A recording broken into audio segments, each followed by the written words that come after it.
Hey everyone, welcome. Cool. So we have with us today Ángel. Ángel, super fun to have you. And we're going to talk about investment, which is really one of those topics that you kind of always want to know more about. And when you finally get ready to raise investment yourself, which is such a scary thought, there's a lot of information out there in the world, and you just actually wish that you would be speaking to someone one-on-one to kind of ask them like, okay, all of that information, but how did you actually do it? And what were the steps that you took? And what was the learnings and the mistakes? And what would you never do again? Or what would you definitely recommend? So it's with a lot of gratitude that I welcome Ángel to this hangout this month. It's pretty special. I think it's pretty special, Ángel, that someone is willing to share all of that information with people you have hardly ever met. So really cool. Thanks so much for the generosity. And let me just do a quick intro of what Brand the Change is and what we're going to do today. So we do these monthly sessions that some of you have attended before. I see some familiar faces. So the open hangouts happen once a month. This month we have a Skillshare, which means that someone from the community is sharing their knowledge or skills on a particular topic. And we also have brand jams and other types of sessions, fireside chats, and you're welcome to come anytime. This is every month. And it's always really nice informal hangout with people from the community. So a couple of quick rules. So feel free to chat away in the chat. It can be on topic. It can be questions from the speakers. You're very free to interrupt at any time. Just raise your hand, turn on your mic, ask a question or comment. The only thing that we ask is to keep it short. We also hope that everyone's willing to be kind. We don't tolerate any bullies, but we've never had to kick anyone out. So I think we have a pretty good track record. You're welcome to share your own gifts and experiences. So I think one of the commonalities that we have is that we're all kind of peers, and it's really actually great to hear from everyone in the group if they have something to contribute. Something I hold really dear is the law of 2 feet. So if you just feel like, hey, this isn't for me, this session, I'm not learning anything, I'm not contributing, feel free to walk out anytime. Don't feel bad about it at all. And also, if English is not your native language, it's not a problem. Most of us are actually, including myself, I'm not a native English speaker, so don't be shy. If it's really an issue, then often there's someone else in the group who can do some translation work. We'd love to see your face so we know who's here, and also your full name and your location. Like we've been saying throughout the COVID period, is we don't care about messy hair, so hopefully you don't mind either. And we record these sessions, so they are going to be shared live, shared later on with our community. So if that's something that you are uncomfortable with because you're in the group, unfortunately, we won't be able to host you today. Yeah, just a quick disclaimer, we don't get paid in any way. There is no money changing hands from the massive vegan industry, no corruption there. So yeah, just so that you're aware and informed. So for those of you who are new, what's Brand the Change? Brand the Change is a call to action to better sell amazing ideas, products, and services for change to the world. And we started 7 years ago. I started on this journey of trying to figure out what can we do to better sell products and services for change. And one of the outputs of that journey is the book, and built a community of readers around that, and they together created events and meetups. So Ángel and Maya of Meet Jack were actually the meetup hosts for Amsterdam, which is amazing. They ran, I think, over 15 events there, monthly events, where they helped change makers to get feedback on their brands. And as part of that whole movement, we host these online events on the online community. If there's ever any topics that you'd love to discuss, things that you would want to dive into with us a little bit more, we're going to share a feedback form at the end of this session to hear what you thought about this event and what else you might want to see us address. So really feel free to see this as your own platform to learn more. We really believe that everyone has something to learn and everyone has something to teach. So we'd be really happy to do that with you. We also have some other events coming up. So if you're not familiar yet with the Personal Branding Mastermind group, Hanneke Laning hosts a monthly get-together with different community members that support each other in building personal brands. And I think by now that topic is kind of expanded to around all kinds of different aspects of like, how do you actually build your career and build brands for change, and also have some career coaching elements in there. So that's really fun to join if you're interested in that. We have Brand the Change Academy starting in September. We have a few spots left, and we're also giving away 2 golden tickets. So if you're interested in that, go visit the website. We also have monthly hangouts for the facilitators. So those are the independent brand professionals that work with our tools.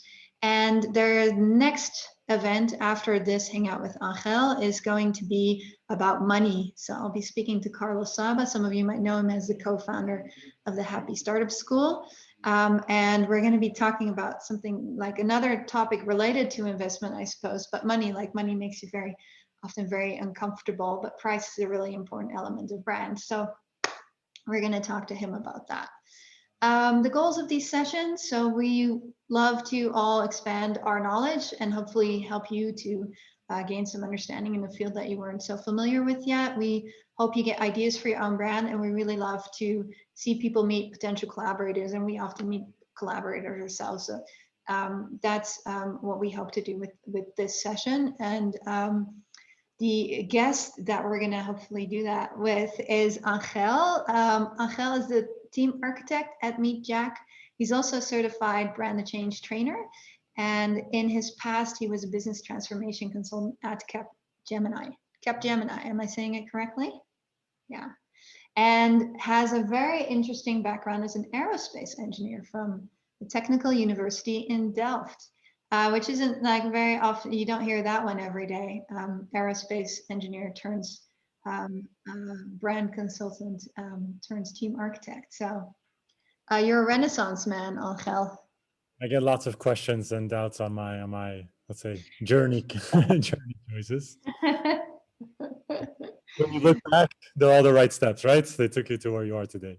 Yeah, exactly. Well, I mean, it sounds, you know, all the interesting people I know have a strange resume. So cool. So we're going to spend 1 hour with Ángel. I was preparing the agenda for this, and it was like, oh, okay, well, actually, it's 60 minutes of an interactive session. So Ángel is going to actually share his journey. He's prepared that kind of in a deck and has opened it up for all of us to just kind of have an informal conversation around. The idea is that you're free to just raise your hand, turn on your mic, ask a question. I'll do the same. If you're a little bit shy or you're just simply in a noisy space, feel free to drop it in chat. I'll keep an eye on chat. When Drew, my colleague, will keep an eye on chat, and we'll make sure that your question is raised. So without further ado, I'll hand the mic to Ángel. All right, let me, well, first of all, thanks for having me. Thanks for the invite. Always nice to get asked yeah, to share what you work really hard on. Well, like Man just said, I'm Ángel. I'm Meet Jack's team architect. And I'm guessing most of you don't know what a team architect is. I have a hard time saying what it is myself. So I am curious, though, at the end of the story, it should be clear what I do. But I would be curious to see how you guys would define it, what it is I do. That said, I'm gonna jump in straight into Jack's story, right? Get it through, and any questions, like Anne said, feel free to put them on the chat, and she'll jump in and interrupt me in the story with the questions, or we'll answer them at the end of the talk. Maybe to start, Ángel, it'd be quite interesting to know why people are interested in the topic of investment. So maybe in the chat, if you're willing to share, are you looking to raise investment yourself, or are you working for clients that are potentially considering that? Yeah, what's the reason that you've joined this session today? I'd love to hear from everyone. Right. And while you guys are all stating those reasons in the chat, let me just take you real quick through what we'll go through. So the idea is I'm going to take you through Jack's investment journey, right? High level, who he is, what the company does, and let's say his journey, his investment journey, let's say the different investment moments throughout the startup journey. And then I'll summarize kind of the key lessons learned, the things you need in place when looking for investments, and then hopefully wrap it up with, let's say, taking the stage, and I'll show you our latest, let's say, teaser deck towards investors when looking for investments. Again, questions, chats, and feel free to jump in if you want me to elaborate on any topics extra. Yeah. So if we start from the beginning, I don't know if all of you know Jack or not, but Jack is, let's say, a young unripe jackfruit. For those that don't know what jackfruit is, let's say, the biggest fruit in the world, right? It can be up to 25 kilos, and it has very special, let's say, superpowers, we call them. It has no taste when it's unripe, and that has extremely meaty texture, right? Which makes it an ideal ingredient to replace meat in lots of these, let's say, favorite meat dishes around the world. And long story short, that's what we do at Meet Jack, right? We're out there to try and help meat lovers eat less meat, which basically means we import jackfruit from Asia to the Netherlands, and we turn it into all-time favorite dishes, right? And by all-time favorite dishes, I think along the lines of gyros, rendang, burgers, or the bitterbal. Bitterbal is a really popular, let's say, borrel or drink snack in the Netherlands. So we try and make, let's say, as famous dishes as possible and replace them with jackfruits. So at the end, we like to say, like, Jack is on a journey to become a food star. And pretty much his journey is like most startup journeys, right? You start off with an idea, you turn it into a startup, right? An idea is, okay, I see something happening in the markets, I can understand a certain problem, and I think I have a solution to solve it. Right? Once you have that clear, you go into the startup mode, which is like, great, now can I make a business out of this?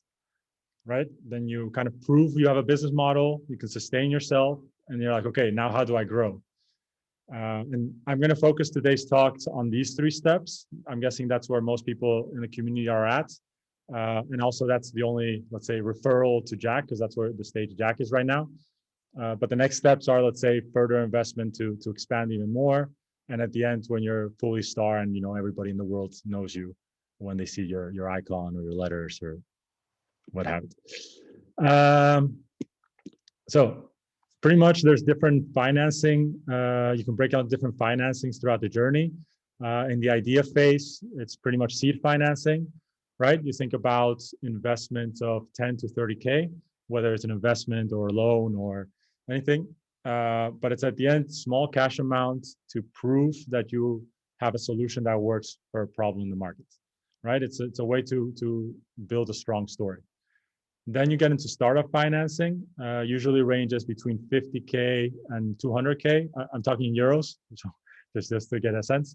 And that's usually cash, because when you are starting, right, you don't have the cash flow yet, right? You're getting your products out there. Not everybody knows you, so your sales can't sustain you. So it's usually cash meant to bridge that period. Once you have that valid business model, then you start thinking about growth, right? And growth, basically simplified, is that's where you get into your first round, or let's say Series A investments.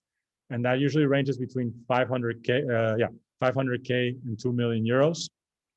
And that's, look, I have something that works, I'm onto something, you know, but there's always the threat of competition or other things. And I want to accelerate faster to jump on opportunity in the market. Then you move into expansion, same story, but okay, look, it works. We've hit our targets. Now we want to take it globally, right? That you call Series B investment. And then at the end, you kind of have, you know, stardom, you're out there and you either have enough assets to go for bank loans, or, you know, you go public and you issue, let's say, bonds or stock and just other financing, but that's for future. I'll leave that out of scope for now. Then at the end, pretty much is where do you look for these financing, right? That's always a big question. Great, I understand that cash, and but where do I get it? Well, typical answer for the seed financing, right? When you're starting, is family and friends. Some people like to define them as fools, but pretty much what it is people that you don't need to convince, right? They're people that know you either personally and really want to help you, or know of your potential and don't ask many questions. I'm like, okay, like it's money that I might lose, but I really believe this person has the capability. But there you probably usually have a personal connection with them already, whether professional or personal, but you're close. In the case of Me Jack, that was, well, the founders, Marlene and Kalina, they started with the idea 3 years ago in Bali. They saw jackfruit. I mean, they knew it, but they thought, hey, this is a great product to bring into Europe, because in Europe, nobody knows jackfruit. So at the end, they took some of the savings they had. They had another friend that had very generous, let's say, investment fee at the start for some shares. And with that, they had enough money to get enough jackfruit and launch the first products in Europe to really get feedback on it. Then the next phase is the startup phase, right? And there you get into crowdfunding, let's say the typical crowdfunding platforms, which are basically loans, right? And that's usually people that share your vision, right? They buy into your story and they're kind of pre-buying your product, right? They're like, oh, this product's amazing. I'll invest to help them get to market because I want to buy this product.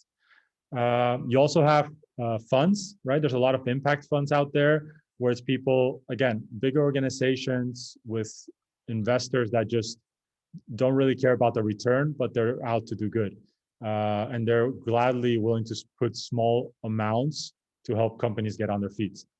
And that's either, right, again, impact funds, or for example, incubators. Incubators are sometimes really interested in investing in startups because they want to generate portfolio leads for investors, right? So they have some money in the startups they believe in to help them get going. Usually it's after a competition or something, and it's prizes you can win. And then the last is grants. There's a lot of, let's say, governmental aids, right? Whether it's local or in the case of Europe, European, where there's certain innovations they want to accelerate to market or get more ideas on. And then there's grants you can apply, usually with no strings attached. It's just because they want to trigger innovation. In the case of Me Jack, let's say we got funding from crowdfunders, right? I think we launched a campaign that generated 90,000 euros. And we also got a lot of help from Proveg International. It's an accelerator in Berlin who focuses just on vegan food products. And pretty much what they did is they said, here, we're going to give you 25,000 euros, right? So you can, to help you, support you. But also we're going to give you a lot of expertise and network to see if we can help you launch your products in Germany, right? Or get you in contact to investors. But they have a vested interest in you working, mainly from a vision or mission driven purpose. And then you get into growth, right? And growth, you get more into the venture capitalists, which are pretty much teams focused. They have big investors behind them, and their job is to scout the market for great opportunities to get as much return investment as possible for their investors. So that's one way to go.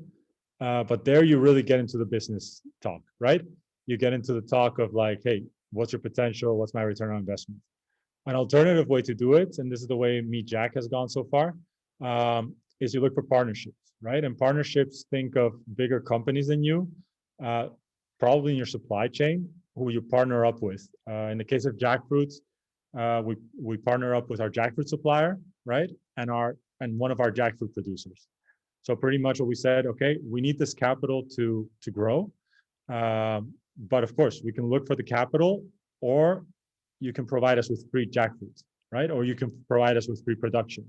So what we did is we came to a deal where they invest a small cash amount and they invest a valued amount of free jackfruit and free production.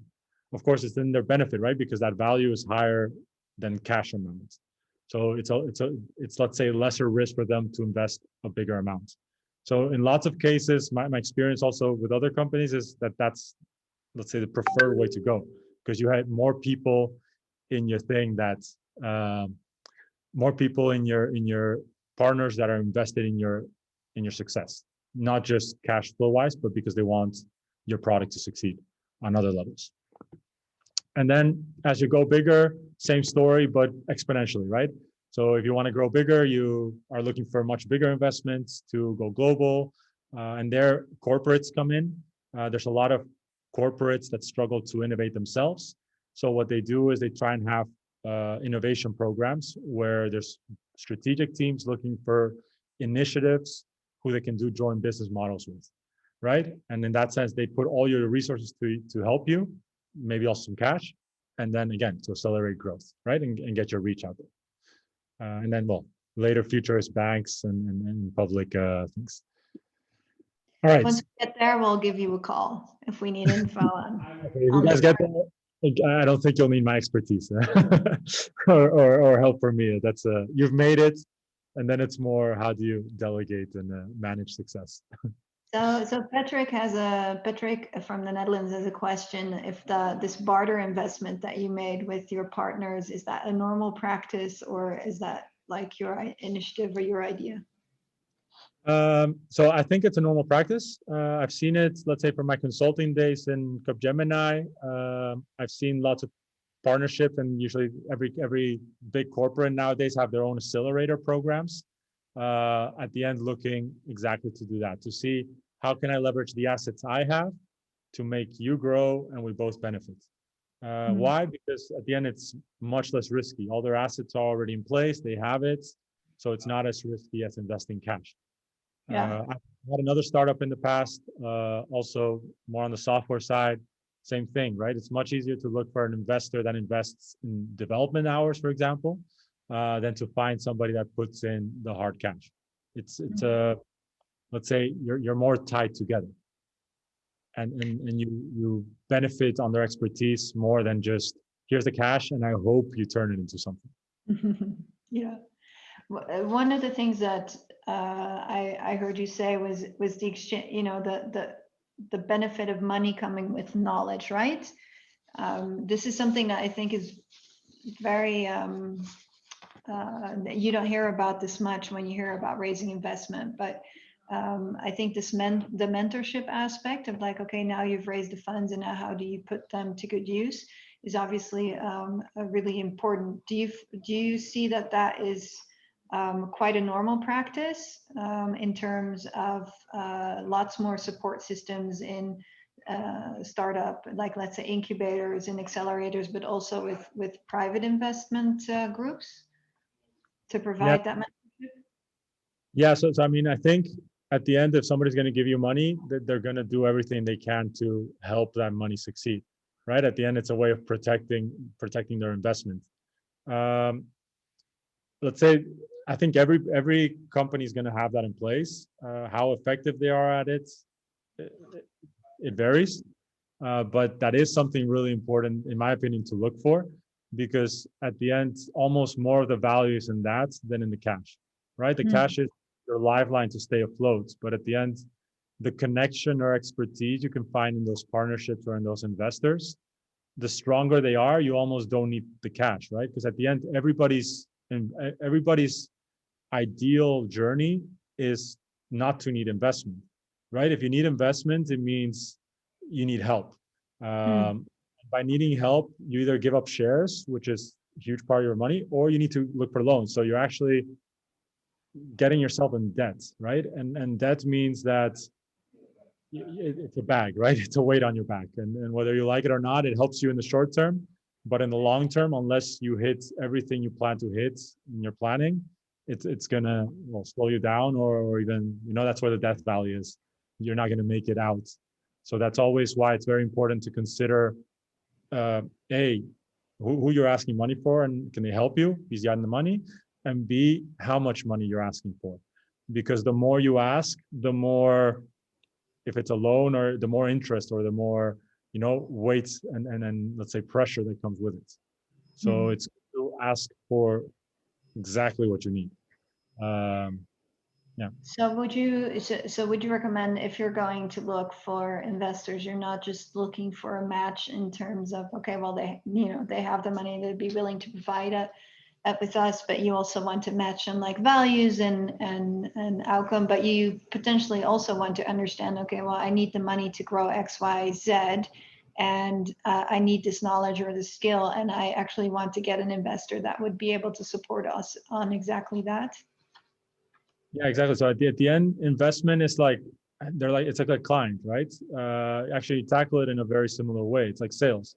You have a very long list of potential investors, and that you research. You know them like a company, right? You know what they're looking for. You know their priorities, and based on portfolio they have, right? What type of companies they're investing in, success stories.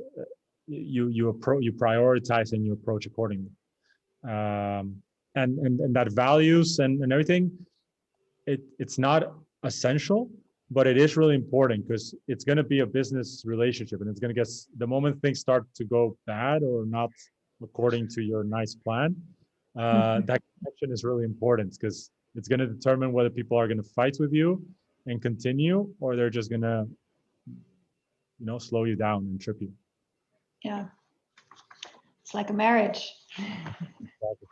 And that's a good point. Like there are ways, like if you make a wrong decision, it's not the end of the world, right? If you have your story, there are ways to undo things. And yeah, those are things you have to be ready for. Cool. We have another question on the importance of vetting investors, but I think you might answer that later on in the Sorry? in the deck. What was the question? About vetting investors, so understanding, their track record, the type of support they have. This is a question from Michelle Shakaloko. Yeah, we'll tackle that later on in the presentation. Cool. All right. Okay, so startup journey, investment moments, where to look. At the end, I'm going to tackle on the 3 steps we've made with Jack, just our 3 key lessons. Pretty much your idea phase is get your story straight, right? We're in a branding community. The importance of that goes without saying. Is you have to make your branding decisions, right? You have to be very clear about the trend you see in the markets, like being able to explain that trend, go deeper and see the problem you see and what solution you're proposing, right? And ideally, there's no competitors or no other products, right? You're the first to see, and it's going to be an amazing solution. But normally, there's competitors and there's other solutions out there. So you have to be clear to explain, okay, why you? What makes you different, right? That's in the idea phase. That's crucial. That's why branding usually, in my opinion, comes first. Whether it's the full blown out brand or not, but the brand thinking, super important. Once you have that, though, then you're moving, right? You have your story straight. Anybody you talk to, you have your unified message. Then the most important part is just getting your numbers right. And here, most entrepreneurs, they unless it's revenue and big things, they don't like their numbers. I see, because they're creative, they're all about speed, and having that structure of knowing your numbers just slows you down. But the reality is, if you're going to talk to any investors, right, or get a sense of where you can best improve, put your priorities to improve your company, you need to know your numbers. So A is being able to tell your story, which is what you got in the first part. B, being able to sell your product, not only story-wise, but towards an investor margin-wise, right? How much it costs, how much you're going to make. Very, very clear, explain your challenge. So why, what's your next goal, and why? Show your numbers. Where are you right now? And convincingly, like, they have to make sense. So you can't really have vague numbers. You're going to be spotted right away. And then dare to ask for help, right? You see many pitches where people are like, oh, we're going to be the next big unicorn. I can say there's a 10 billion meat alternative market, and just imagine we get 1% of that.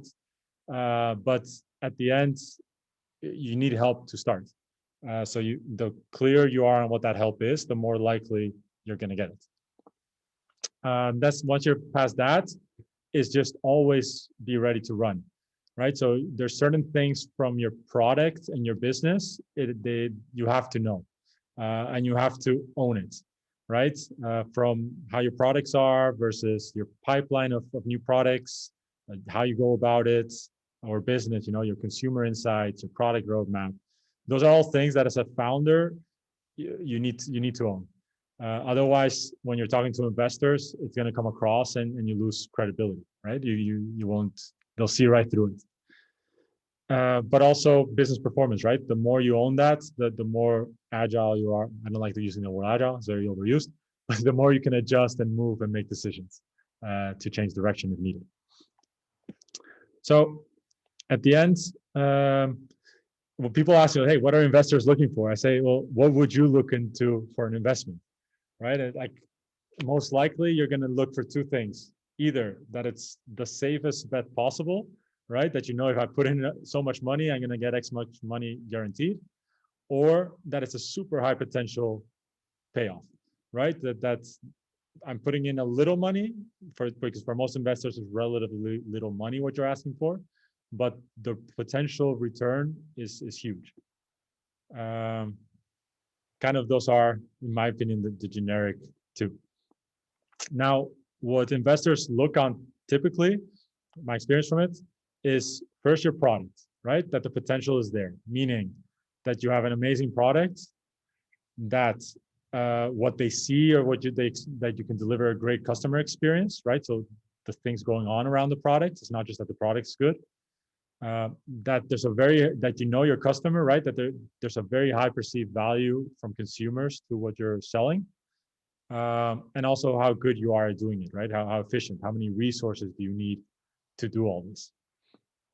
And then second one is financial, of course. That's the game, is the results. And your numbers have to add up, right? You need to have a detailed financial plan and not only look year 1, year 2, year 3, but if they dig deeper, you really have to have it on a monthly basis. Like, okay, here I predict sales are going to down for this reason, so I need to put more investment here, right? Or here they'll pick up, so we can invest, take the advantage and invest more here. That monthly breakdown, just like your product roadmap breakdown, that needs to be there because it shows you own what's going to happen. And of course, it's a planning, right? It's a forecast, but you show you're on top of it. Then also that you effectively assign resources. So it's not just you randomly say, hey, I need 300K for marketing, 150 for my team, and then, magically everything's going to come together, right? You need to be able to explain why you need the money and for what outcome in time. And then the potential of the company, right? At the end, if I invest now, in 3 years, how much money am I going to make back? And the last, but certainly not the least, and some say is the most important, and being a team architect and all, I think it's the most important, is that they believe in the team, right? And that the team has the right balance of skills. Usually 4. One is the crazy founder, go-getter, out to eat the world. The other one is expert communicator, right? So that whatever this crazy guy is thinking, he can deliver and communicate clearly so people will understand it. Because usually this person is not very easy to understand.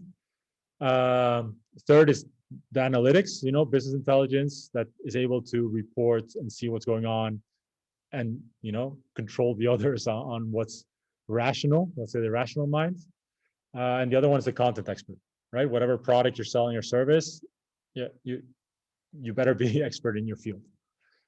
And then the last, which is always super hard to, especially when you're starting and you don't have a super senior team, is a proven track record, right? You get a lot of people saying, hey, this guy's PhD in this guy's aerospace engineer. I always used to put that in all my pitches, but at the end, there's a lot of aerospace engineers out there. There's a lot of PhD, okay, not a lot, but you guys get what I'm saying. At the end, what have you done, right? Is that paper? Have you gotten any results that are worth sharing rather than certificates? I think if you check off all these boxes, you have pretty good story to convince investors to invest. Can I ask you, Ángel, because I think for those people in the session today, I think probably the product column, you can check, let's say 3 out of 4 boxes. The team column maybe, but the results. I think when you're talking about products or services in the impact space, like a detailed financial plan, for instance, high company potential, effective use of resources, all things that are often like very intangible. Yeah. And that's very different than if you're, for instance, in this case, building a jackfruit company where, like, okay, well, this is what a piece of 1 kg of jackfruit costs. how much it costs for us to get it into the hands of the customer, how much we can sell it for, how big the market is, and therefore how much we could expect in the future. It's a very different thing than, for instance, what the type of project that Jose might be referring to, which is like in the human rights space, where you have an app that has, for instance, some potential, but is very hard to make tangible. Do you have any experience in that area, or is there anything from the Meet Jack process that give you some insights on how this might work for products that are less concrete and far more on the social impact side? Yeah. So Meet Jack wise, it doesn't go that line, right? Because it's products, it's a business, and you're trying to grow it. Of course, I mean, I'll get back to the impact story because the impact story is super important, right? Because at the end, again, it's also a way to differentiate yourself. I always like to have that in the second line because at the end, it's a business, right? And the important is that the business can run. But yes, when there's a very impact-driven company, the impact can overpower the financial results, right? But the story is there, right? It's like, okay, the financials still have to be there because the company has to exist, right? So no matter how impactful you are or what thing you have to think that financial stability. It doesn't have to, you have to go out to make billions, but you do have to sustain yourself. So story needs to be in place. What do I need to sustain this so I can keep on delivering this impact? Yeah. Right? That's that story. Yeah, it'd be interesting to ask because we have Michelle Shakalaka on the call as well. Maybe we can if you're around at the end of this conversation, Michelle, we can ask you a little bit more about that too from your experience in the past. Yeah, you know, then from other things from that Meet Jack, I've worked with other, let's say, completely non-profit organizations, and at the end, there are a lot of grants out there that do support you, even if you have a business model, right? Because there are a lot of funds that do want to help impact, just purely on impact.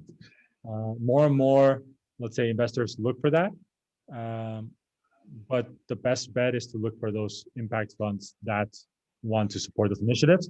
Or, you know, there's a lot of corporates out there that have the whole corporate responsibility programs and want to be tied as sponsors or be, hey, I'm giving back. And those would be my best bet of knocking to get funding.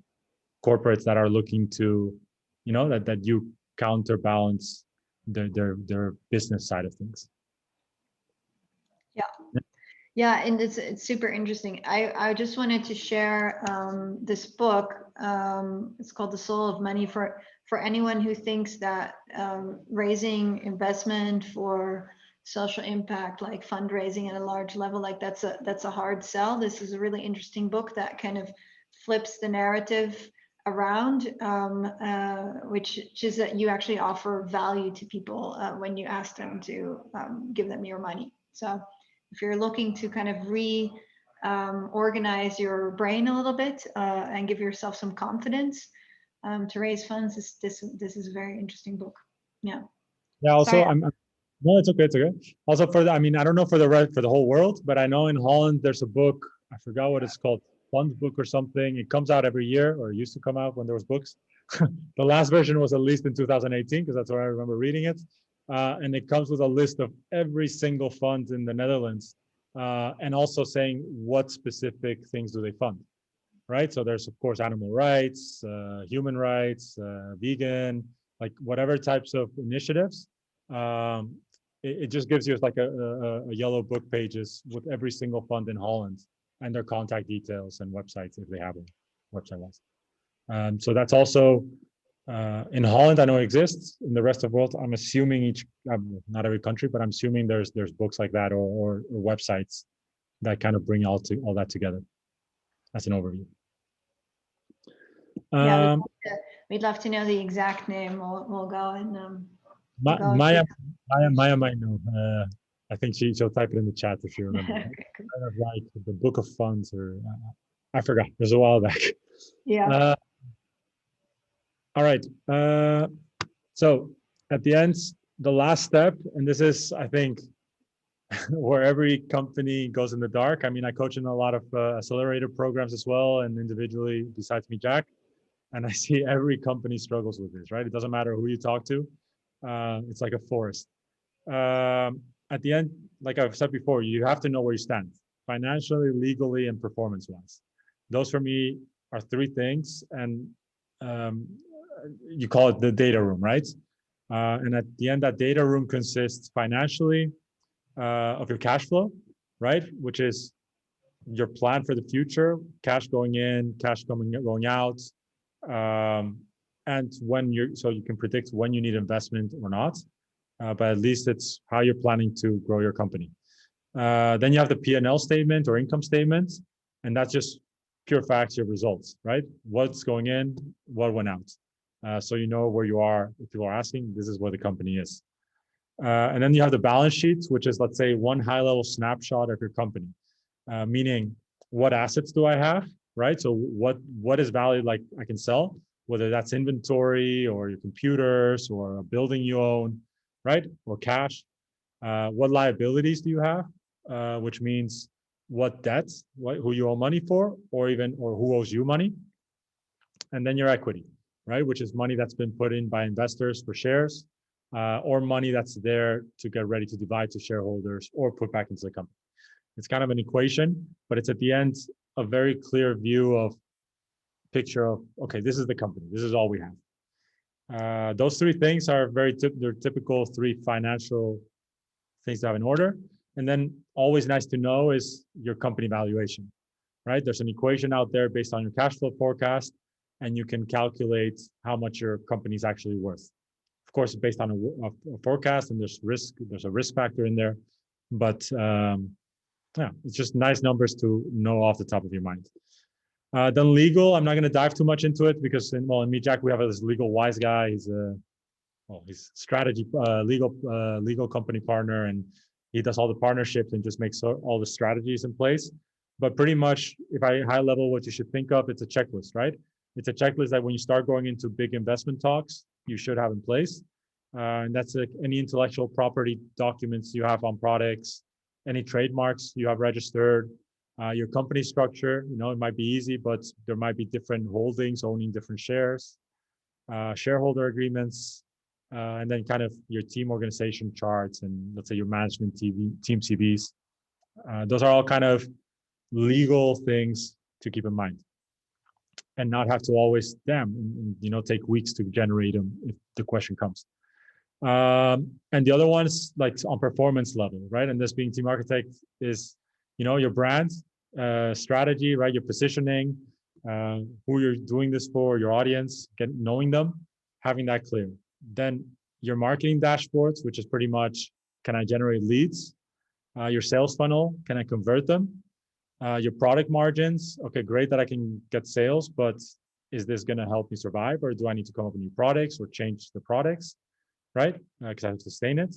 And the team playbook, that's the one I like the most, which is how do we go about doing things? What skills do we need to deliver what? And what's our pace, right? And gradually improve that. So all these is kind of a data room that if you don't have in place, when opportunities come, you might not have the speed to chase it. And this speaks very much, Ángel, to the slide that you showed earlier, which is that you are looking for investment at a certain point in your journey with MeetJack where you have all of this information. Whereas I know, for instance, AV, who's on this call as well, she's looking for the very first investment to get the idea created, which is a very different set of information, obviously. Yeah, so the general rule is high level, these are always good to have or know as a founder. But yes, the further along in the investment journey goes, this is a must, right? At the beginning, you're in the friends and families or you're with crowdfunders, grants, funds, not everything is needed, right? You're more focused on your story. And your story tends, at least the projects I've been on that has gotten funded, the story tends to be enough. It's when you go to bigger it also amounts. Depends on how much money you're trying to raise, right? If you need $1 million for your first round, then you're unless you have a very wealthy family, you're probably not going to get there with aunts and uncles. Plus also your track record, right? There's only so much you can have in place if you're just starting, right? At the end, lots of these things happen out in the years. right? So the first year, it might be too soon to start, like you're experimenting. So you don't need to focus that much detail on your product margins yet, or your marketing dashboard, sales funnel, because any lead or anything is good. These numbers are important when you start to grow and you want to optimize, right? But at the beginning, it's good to know they're there, but you don't want to get into the details too fast because that slows you down as well, right? I love my numbers. I love the art because that's what I like to do, optimize it. But at the end, I also know that when you start, you just have to run. And you run, you make mistakes, no problem. You can be inefficient. It's the moment you want to convince people to start investing that you do need to know what's going on and communicate it, more importantly. Well, and luckily, right, there's no need to reinvent the wheel. There's been plenty of entrepreneurs throughout history, and they've been really good at it, and many people have consulted and coached on it, and there's all these structures. Our only challenge is to raise the bar, right? And it's okay, great that they're there, but find ways to make it better. At the end, these are the typical 7 I use. The ones I like to use. One is the value proposition canvas, really nice way to quickly get in the mindset of the consumer and see the product through their eyes. Another one is the business model canvas, which is A4. You get kind of bullet points. What are my operations? What's my marketing? And what's my financial story to support that? Then you get to the, of course, advanced brand thinking canvas, which I always like to introduce, that it's kind of the business model canvas, but placing the brand in the center, right? Like it's getting to the end of your model, but starting from what's your purpose, what are your values, what do you promise, and how are you going to communicate it. Then another thing we like a lot is a story brand framework, and it's a really nice framework to write your story from the consumer's point of view, right? So you place them as the hero, and you say, what do they want to become? What's their problem? What do you suggest they did to solve it? And what happens if they succeed? That narrative form really makes you double check your assumptions on your product and get your consumer's message very clear. Then not many people like it, but a business case sheet, an Excel sheet, super handy to know your numbers and play with different scenarios. And as much as I know lots of people don't like it, I think it's essential if you're gonna start looking for investment. Then this is team design. I have not found a tool or framework that really tackles it correctly. Actually, on a side in the nightlife, I do team architecture, and I have my own pilot I'm starting. So if any of you guys are looking to get a product to market and you're in the process of building a team or seeing who you need to hire, just hit me up after this, and glad to run a free pilot on you. I'm interested to see if it sticks because I'm starting to film the course and looking for feedback. And then business plan template at the end is the oldest one in the book. It doesn't need to be 40 pages, but you do need to make sure that whatever is in that template, you're ready to answer, right? Again, it doesn't have to be academic, but you do need to own your story. So before I continue, because I thought a way to finish is to pitch Meet Jack and show it. I don't know if you want to address questions now, Anne? Yeah, I think there's an interesting question from Michelle that I had also written down. So this idea of patient capital. So for instance, what kind of capital an organization like Acumen prides itself on. So investors who are looking for a 5 to 7 year, maybe even 10 or longer horizon kind of return on investment, or angel investors who are looking, for instance, to make an investment that they think is quite risky, but will create a really big change in a particular sector. Have you ever considered that for Meet Jack, or was Meet Jack just a very kind of pragmatic fundraising exercise? Yeah, so Meet Jack has been we've always gone to philosophy. Let's try and do it on our own, in the sense that, hey, if we're really good at this, it's gonna run, and at the end, financing is indebting yourself or giving away chunks of your company, right? So you want to try and do it as least as possible. So the founders, let's say since the beginning, have looked just for the essential amount of money they needed to get things moving, right? And even now when we're looking for investment, we went really practical about it and say, okay, we can go and raise a huge amount, or try and raise a huge amount, or we can look to partner up and really create a very solid supply chain that will also be a competitive advantage. I think the next step, though, if looking at how things are going with MeetJack and also driven by Corona, is if you want to expand, we are going to need a cash injection, because you need to grow and go faster. You need to expand your team, and you could take it step by step. But competitors come, right? Your jackfruit's getting known. There's already similar ideas coming to the market. So if you want to stay ahead, you need cash to accelerate. Cool. Yeah, I'd love to hear it. I'm not sure about everyone else, but I'm very curious now about the pitch. Yeah, take it to the pitch, and then if more questions come, we'll answer later. All right. So I took a couple slides out based on the theory now. I'll just to keep it to the point and just what I thought was relevant here. But let me take a stab at it, and any questions, we'll answer later. All right. So as you know by now, hopefully, MeetJack, it's a fruit for meat lovers, right? And we pretty much saw a trend in the market, right? Meat replacements have been on the rise for a while. This is from 2020, but even from before. Pretty much it's forecasted that in 2025, in Europe alone, the market's going to be 2.6 billion euros for meat alternatives, right? And pretty much what's triggering that, why is that growth, is that consumers are looking to eat less meat. It's as simple as that, right? Not to turn completely vegan, but people are getting more educated on the problems of eating meat, and they're just looking to ways to contribute. In some ways impossible to completely cut, but there's ways to make it easy. So what's the problem we see is that it's really not easy to give up meat, right? There's, I don't know, 1 million meat alternatives out there. And I think if you look in your vegan shelves or meat alternative shelves in the supermarket, there's 5 new products every week. But the reality is there's no real product that yet checks off all the boxes, right? And by checking all the boxes, I mean, there's 2 concrete ones that we see that lack, and that one is taste, and the other one is meaty texture, right? With all the meat, all the alternatives out there, each have their own, let's say, plus sides, but none have really, in a way, conquered meat lovers to say, hey, this is amazing. I can eat this and not miss meat.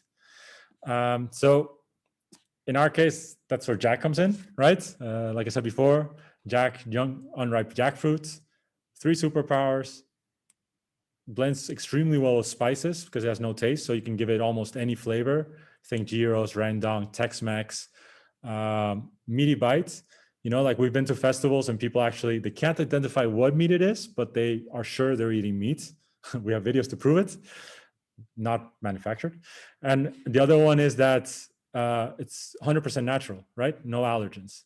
And I think almost no meat alternative out there can say that.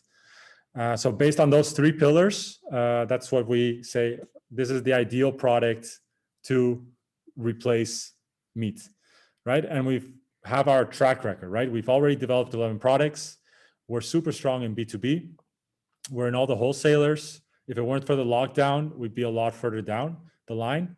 Corona hits, so we had to accelerate our product strategy a bit. So we already actually have consumer products, which we sell through our own web shop or through, let's say, niche retailers. So we're not in the big ones yet.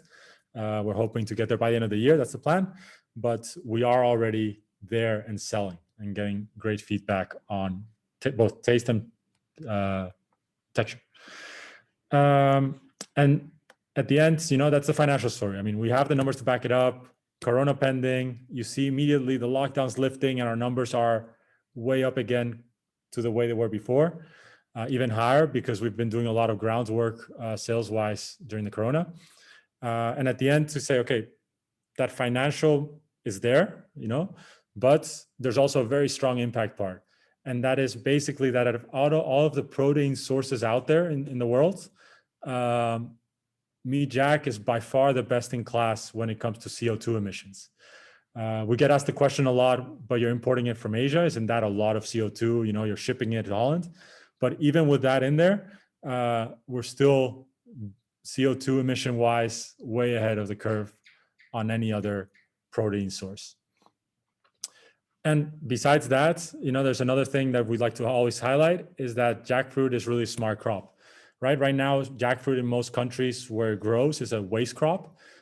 Basically, there's, let's say, I think 2/3 of the crop goes to waste. because it just grows so much, right? A jackfruit tree, the more you harvest, the more it grows. It can produce up to 200 fruits in 1 year. So what we're trying to do is show, hey, there's a market out there for jackfruit. We're trying to create the demand so farmers don't cut down trees, which is what happens now. A, because they're good for wood, but B, because it's waste, right? And they need that land to create a crop that generates money. So that's one way it helps. And the other one is, let's say, profits we make. We support Just Dig It, which is an organization that invests in projects to replant, right? To reforest areas, to keep the planet cool. So that's in a way where how we go about impact and finance, how we keep it together. Now, where's Jack today? Let's say we like to see it as our power triangle. We are pretty solid in Holland. Let's say B2B, we're there, right? We have our products, restaurants love it. We're appearing in all the wholesalers. And B2C, it's been a trajectory, but we're also starting to get there. We're starting, like Coop and Jumbo are starting to take up our products, but we're also in a lot of, let's say, more digital marketplaces. It's flowing, it's starting. People don't know us that well yet, but that's our challenge next, to get visible on the consumer side of things. And then what we have is our partnerships in place already to expand us to Europe, right? So we have Valio, which is a very big meat producer, but they also became our jackfruit supplier. And they're gonna take on sales and distribution in DACH countries, which is Germany, Austria, Switzerland, and France, which is not a DACH country, but they're also gonna take care of that. And then Dencon in the Nordics, which are going to focus on Denmark, Sweden, Finland, and Iceland, right? So all that's in place, ready to go, pending investments, which I'll get to in a minute. I wanted to show this as, let's say, forecast. I didn't know if the numbers were sensitive or not, so just in case, I didn't want to ask for forgiveness or permission, so I'm just going to show them all blurred out. But Very pretty much understandable. Huh? Sorry? Very understandable. No worries. But I can high level tell you where the story's at. Pretty much, we do make a profit with the products we sell, right? Then we have a certain costs, but that cost is too high to support our sales right now, right? So we're actually losing money per month. And then, so at the end, which just means at the end, after tax and all that, we tend to make a loss, which, based on what we had made, we had enough cash saved up, plus investment deal we closed is allowing us to breathe through the corona. But our story is, hey, look, the last months, everything's been lifting. We see numbers going back. We already saw the curve going up before corona, and now we're coming up even higher than that curve. And we are assuming if things go slightly back to normal, we're going to continue that exponential growth. So for that, we predict, let's say, 100% growth in the next 6 months, right? To double where we are based on everything opening and everybody getting excited with being able to go to restaurants again. And then we hope to get, let's say, 7% growth per month in the next 3 years. Very optimistic, but we do have a story to back it up, right? And we can tell you exactly the money we need and what we need it for, which is then where the cash flow statement comes in. Which again, when you show investors, you say, hey, historically, this is what happened. Right now, we have a problem. These are the reasons, right? But we're still alive, right? However, we're not going to survive if we want to accelerate, right? So we can, the story to the investors is we can sustain our operations unless the corona lockdown happens, and then we have to question, descale the team, you have to adjust, freeze it for a while, but we can survive under normal circumstances. But if we want to really catch this wave that everybody sees around us, we need investment, and we need investments for mainly 5 reasons. We want to invest in a much larger inventory stock, right? So then you can deliver on increased sales you expect. We want to keep on investing in R&D to keep ahead of competitors that are starting to pop into the market. Marketing and sales, obviously you can't expect sales to go up without marketing and sales. And then keep on working on this impact analysis we just started investing in, but you already see based on the first numbers that there's so much story there to get consumer buy-in and keep growing our brand likability.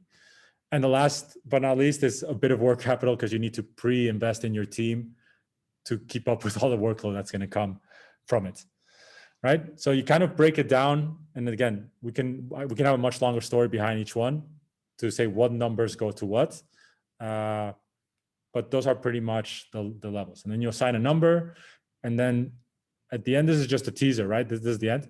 At the end, this is just a teaser to get the conversation going.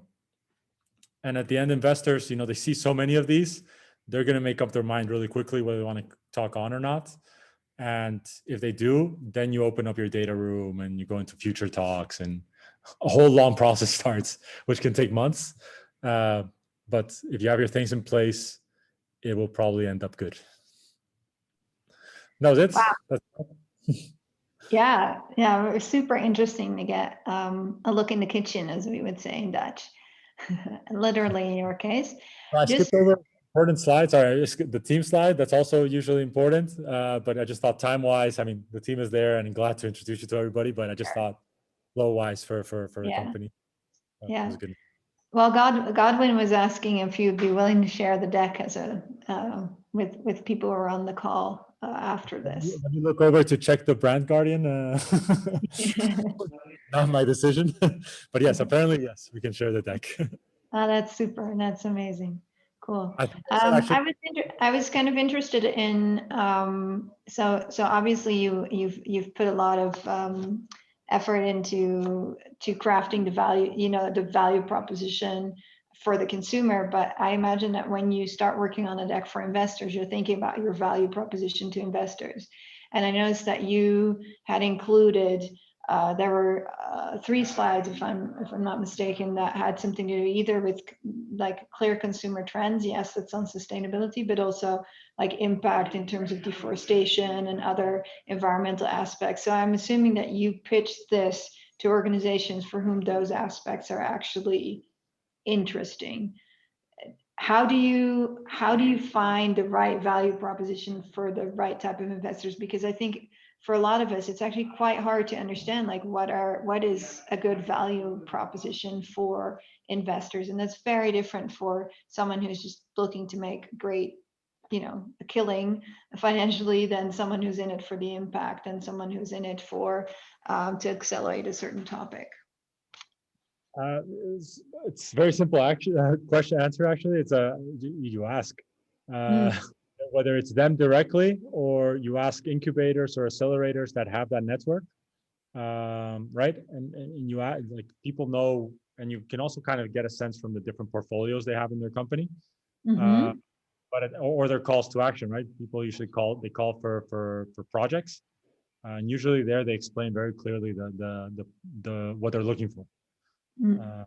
And then you craft those calls for projects or accelerator programs to get a sense. If you see what investors are participating in those programs, then you can get a sense from those calls to apply what those investors are looking for, right? So it's either through research, or you'd be surprised just sending an email, because I mean they have teams dedicated to scouting for things, right? So it's in their interest to give that information and provide it. So you just ask. Yeah. Cool. And then I feel that's the research, right? And that's why it's like sales. You make a list, you scout a list of names, and then you gradually see which ones fit best, which against your analysis to see which ones more likely to succeed, and then you start approaching them one by one. So I can imagine you have potentially a number of different decks that fit to maybe what different groups might be looking for. So actually, in the case of Me Jack, we have the one deck that keeps on evolving. So you start, if you see our deck 2 years ago, it's very different.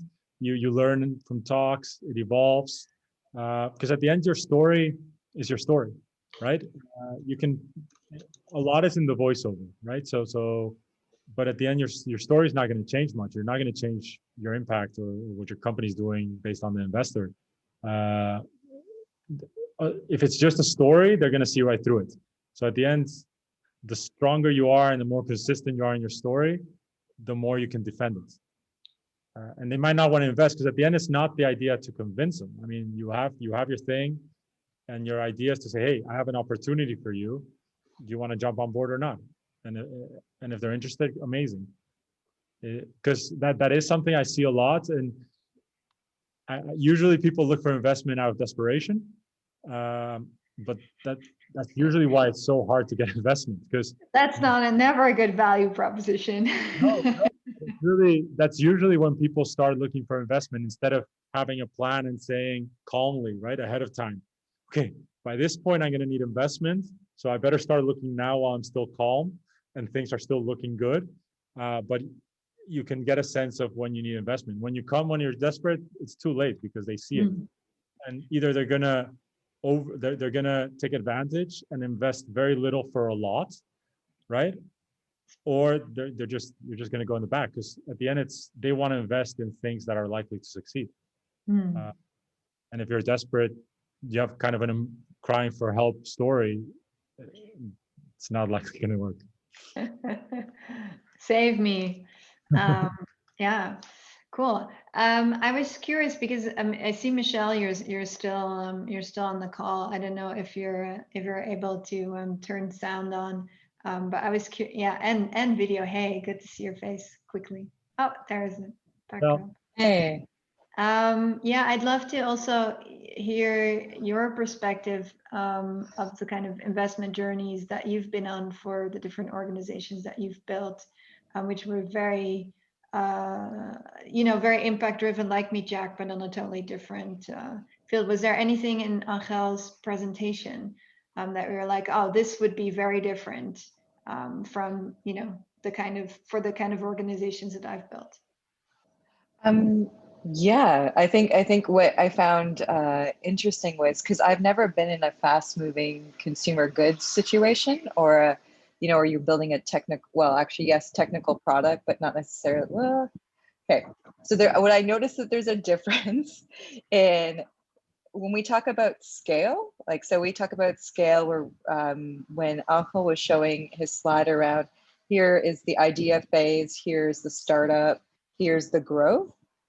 Like, in terms of your funders, they're roughly the same, except in the startup phase and in the growth phase. If you're impact first, you would be looking at impact first investors or patient capital, which is, slightly different. So I think the things that Angel showed in terms of the frameworks later on, they're the same, but there's this different intermediary step. So I was just chatting with Evie, just behind the scenes of, what are broadly speaking, the three different kinds of ways to raise money. One is, friends, family at the early stages, subsidies, grants, foundations to help you build out your business. And then you get weaned off of that free money. Nothing's ever free, by the way, to trying to get, venture capitalist money and customer money. In the line of work that I've been working on is usually around social impact first. So the way you build out your investment is with the understanding that the people who are your beneficiaries probably aren't going to be able to pay for that. And that's a bit different than, I think, in Angel's journey, where he's showing that, we in the Netherlands, whether it's through the grocery stores or restaurants, are going to be able to purchase a product, say for a human rights issue, for example, abortion. Most people who are seeking an abortion aren't able or in the position to pay for it directly, or if they do, they can pay a margin of it. So it's for another stakeholder that pays. And in that case, what you're trying to do is, I think what you said, Anne, was really important, is sell the value of the outcome. So you could be trying to raise money in your proposal writing for the number of abortions or lives saved. That's at a much higher level of impact than probably the day-to-day work that you're doing, which is maybe raising awareness. So I think I was trying to figure out, like, where do the paths meet? And the paths meet, like, so a lot of foundations want to see a product that's marketable. And Ashoka talks about this, The challenge is the agreements that you make along the way do not set up your business to allow it to be for profit. So there's this like missing in the middle. I don't know if anyone else recognizes this, but I definitely face that with Love Matters, where people would be like, "Hey, let's move this into trying to charge people," and then you're like, "Charge who? And if so, at what volume?" And there was a number of like assumptions. So I think if your audience is your paying customer, you're in a very different position to raise money. But if your audience, your beneficiary is not able to pay, then you're going to be looking at a third party, and that value that the third party expects hopefully is aligned with the value it provides with the beneficiary. A lot of my job is to try and align those two. And then yeah. Completely right. I mean, if I could talk, you're completely right. I mean, in Stop Meat Jack's case, even though it's very impact driven, let's say the reason why the company started. Yeah. But for example, I also worked with Maya over there. She founded Take Care B&B, right? Which is this company that in the refugee crisis tried to set up, let's say, host families to pick up refugees for temporary stay, so they didn't have to be in refugee camps. And there we did also a lot of proposal writing to get investment for that. And that's what I meant, like when I meant with funds, exactly those companies, right? That they're not looking for your profits, but they're looking for your impact. I don't know how far it takes it. So my experience, at least, is those amounts are not, let's say, in the real growth phase. Maybe they're there, so I haven't done the research, but they're to help those projects to get started. I don't have any experience with at a high level investment. I have it for like that startup phase, to keep things running. I don't know your experience. Yeah. So like I think so. There's a lot of money for the small end. I call the small end under 200,000. And then as you go from ideation to incubation to acceleration, the money pool gets less and less and less. But everyone talks about, I want scalable solutions. So there's a multiple gaps in the funding market that different groups are talking about, but there's a gap in this acceleration phase. My own experience in fundraising, so I was able to fundraise for the acceleration and expansion phase. The challenge is at a certain level, if you're raising on social impact, you have to start to enter consortium deals, which means you enter with other bigger organizations who have the ability to absorb more money than you. And then it becomes a different beast of stakeholder management. So it is possible. It is possible to raise very money. Next level. It's I don't know. It can happen rather quickly. And the weird thing is, like, when my mistake starting off in fundraising was I thought I was raising money on the thing I was building. So I thought of it, I come from a research background of like, oh, the website or this like social media thing. But actually in social impact, the bigger space to raise money on is at the outcome level. So are you generating awareness? Are you able to show a pathway of behavior change? How is this interacting with social movements? But that takes a lot of strategic work, kind of like branding, that people only seem to invest in after they have money. But by then, they've already decided their operations trajectory. If that makes any sense. Yeah. I wanted to ask both of you also another question that Josa raised earlier, because you just mentioned, Michelle, money is never free, and Angel also explained a little bit about like, okay, well, what's the give and take when you're raising investment? Maybe Angel, can you give us an idea of like, okay, well, you're getting money, but what are you giving away apart from shares and stakes? So what could you expect someone to kind of want to have a say on? Yeah, at the end, let's say there's two types of investing, right? I didn't dive into that much detail, but you can either get loans, right? Or you can sell shares. At the end, selling shares tends to be the preferred option because you don't have to pay interest or you don't have to pay it back on the short term. but you do give a big chunk of a potential success. So in the long run, it can cost you more. Loans are, you know, they're not, they give them to you, and you end up paying more immediately on the short term, but you know, nothing compared to that if you make it, how much the shares are worth. At the end, when I always balance, I was like, okay, do I really need this to get the company off the ground, right? Because giving away usually you give away 8-10% for a certain amount, right? That you really need. Is it worth it? Because at the end, giving away 10% of, like, having 90% of nothing is nothing, right? And 10% in the long run of things, it's at the end your chance to chase your dream or your passion, your purpose. So usually you give around 10 to 20%. 20% is very high, but always in that initial phase, that's what I kind of see that people give away for a certain amount of money that you need to make it happen.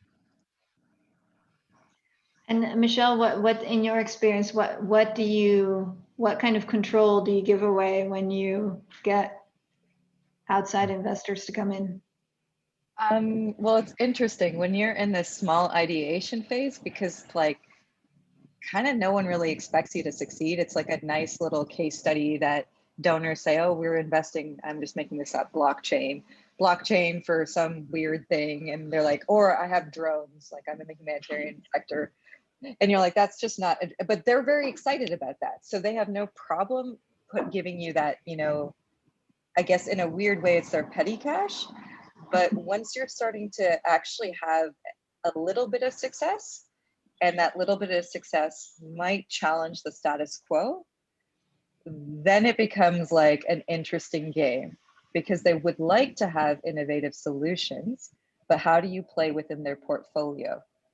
And that is a really interesting thing. So when you look at foundations, if they have a portfolio on, say, net zero carbon, right? So they're investing in, say, 10, depending on the Dune Foundation has quite a lot of money. So say the Dune Foundation, every year in the Netherlands, there's this foundation that invests in pioneers and innovators in 3 sectors. They have 30 million, and that's a lot. So they fund about under 300 pioneers a year.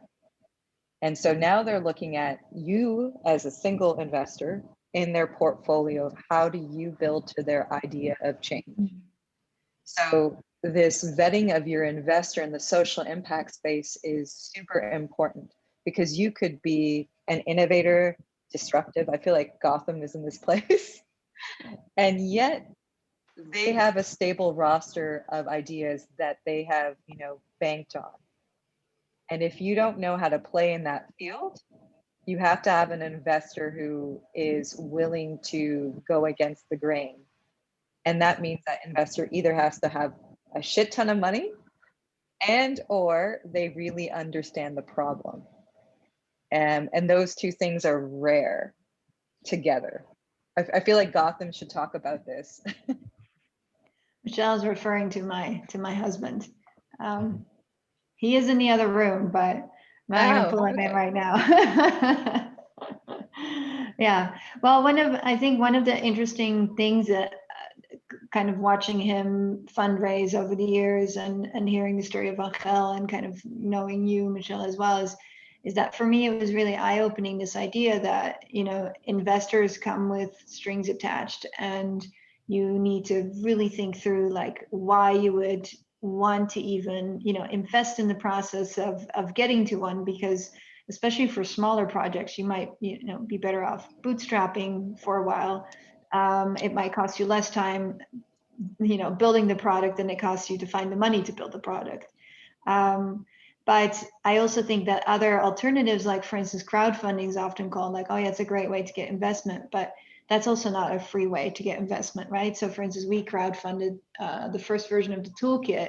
That sounds like a really nice little piggy bank, but at the end of the day, you know, over 50% of the money you raise goes to rewards and goes to the tax man and goes. So there's, I think, just having a really clear idea of like what you want to build and what your different avenues are, and kind of thinking them through without this idea, because I think popular culture is at the moment so keen on this like investment story that we often don't understand what actually happens in the process and what you know could encounter as the downsides of it. And yeah, you know, give one example is a project that I recently saw with someone getting funded by a media company. And in the hopes that that media company was then also going to distribute it, which was the way that the product was going to get into people's hands. But then they chose not to. So now you have a product, but you have no audience for it. And there is no, once that decision has been made at a very high level, there's no arguing with it. And now you have kind of a project that's just sitting dead in the water. So these kind of things are sometimes, you know, really hard to predict and guesses on your end as well. But thanks so much for that, for helping me understand these pictures a bit better. What I find interesting is if your friend or your family member gave you money, there's always like an understanding that there's like, unless, you know, that there's a string attached. What I find interesting, I think this is mainly I've seen this in the Netherlands, is that somehow I've met a lot of entrepreneurs here who just think it's free money. And you're like, where did you get that idea? who told you that like, you know, like that you wouldn't have an accountability? And I don't see that in, you know, when I was working in Kenya or India or other places, no one thought that it came without an exchange. Yeah. I don't know if I've just ran in the wrong circles, and I'm looking at you, Ángel and Maya, but I'm not sure if you've experienced that where people are like, oh, it's just available. And you're like, yes, and there's something you need to do for it. Well, I think that's a really interesting point. Like culturally, there's obviously a lot of different things that people invest in around the world. So for instance, here in Kenya, people with money tend to invest in brick and mortar, like real estate, and not in innovative tech companies. Whereas in the US, of course, it's completely the other way around. And so having an understanding of, you know, in what culture you actually exist, like in India, it's very normal to fund family businesses, or a lot more normal. So yeah, loaning, getting money from family certainly, I think is a tricky one. Cool. Was there anyone who had any questions left? Because I realize I haven't had a very strong eye on the chat. We went a little over. We went a little over. Only good time. Okay. Cool. Well, thanks, Ángel, so much for sharing all of your experiences. Like Ángel was mentioning before, so he is building a team. Well, maybe I should let you pitch it. He's building a course on how to build a team, how to create a great team to get your company set up properly for growth. So if you're interested in answering questions about that or joining the course in the future, Maya shared a link. And we'll ask Maya also, by the way, share the Meet Jack brand book, and we'll ask Ángel to share the deck with us that he shared today. Really cool. And yeah, for those of you, Rosa, Evie, Josa, for fundraising, really cool. I wish you the money you deserve. Good luck. Cool. And thanks, Michelle, for jumping into the conversation with your expertise too. No problem. I liked learning from Ángel. I liked seeing, like, if you were just truly for profit, what were the things we needed to have? Yes, the story we can tell right now. And Ángel and Maya, thanks for staying up so late to do this session too. Glad to. Okay, hope to see you in a month for the session on money with Carlos. Also quite interesting. Sounds good. Thanks, See you guys. everyone. Yeah. Bye. Thanks. Bye.